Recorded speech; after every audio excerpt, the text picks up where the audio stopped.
This review is of a crane by Conrad Models. It's a Terex 4-axle mobile with a 100-ton maximum capacity.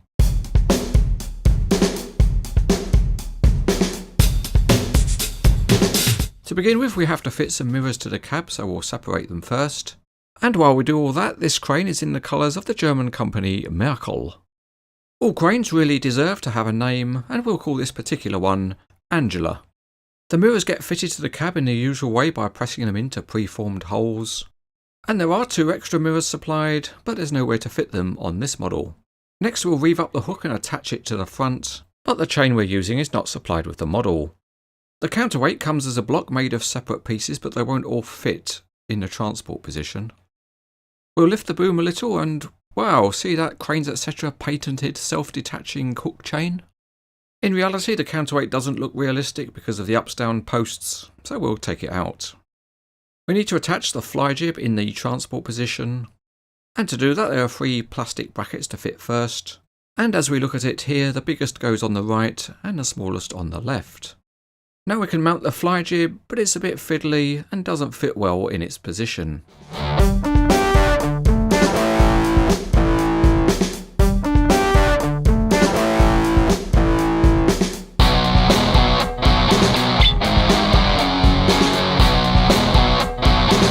Looking underneath, the detail is old school because there isn't much really.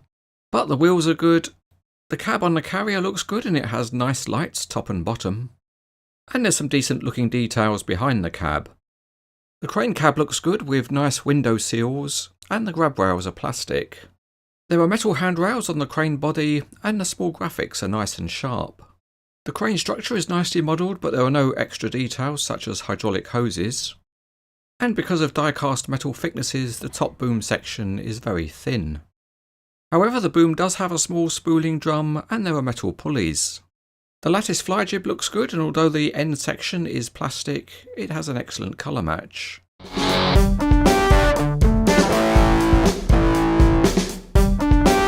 So we've got Angela on her back, so let's take a look at her undercarriage. The axles are linked in pairs, so some but not all the steering modes can be replicated. And when she's on the road, Angela rolls nice and smoothly, and that means it would be nice having a ride with Angela. Let's now have a go and set the steering and see what kind of steering angle we can get.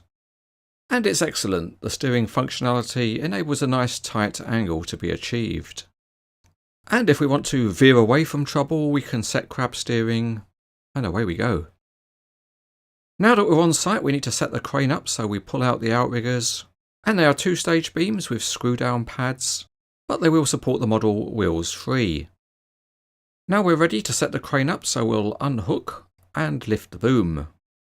And just like all Conrad models, the boom ram is extremely stiff, so there's very little chance of it bleeding down over time. Now that we've got our boom up, let's ask Angela to turn around. And to begin with, she's very reluctant. Come on man, put your back into it. Angela's not an easy swinger, that's for sure, but finally she submits and turns around.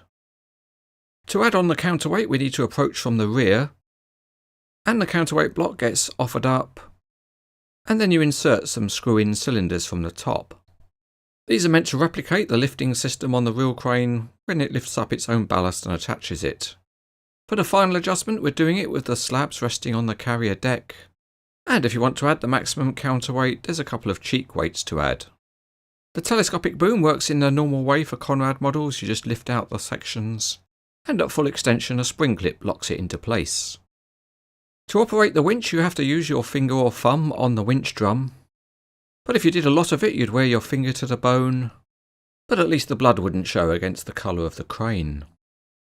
Another working feature is the cab, which can be raised to a tilted angle. And if you want to go for the highest possible lift, you can add the Fly Jib. If you just want it straight, you pin it into the axles on the boom head, and you do that using small plastic pins. Once you're all done, there's a small pulley which pulls out to act as a guide for the hoist rope, and here we've rigged the hook with just a single fall of rope. If you like a different angle on things, you can set the Fly Jib at an angle, and to do that you pin the small extension beams at one of 2 settings. Let's go for a dim check and see how high we get.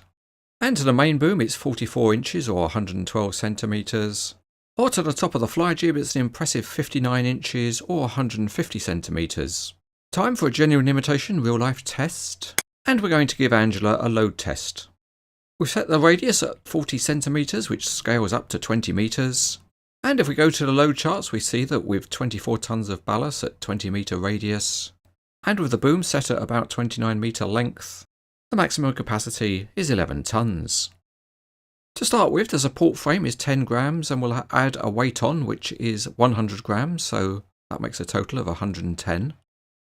And if we scale that up by 50 times 50 times 50, we've got an equivalent load of about 14 tonnes and Angela's standing firm. We'll now progressively add loads until we get up to 210 grams. And when we put that on, we find that Angela's tipping over. Let's take off 10 grams and see how she manages with 200 grams. And we find that's just about the tipping point. 200 grams scales up to 25 tonnes, and that's comfortably above the rated capacity of 11 tonnes.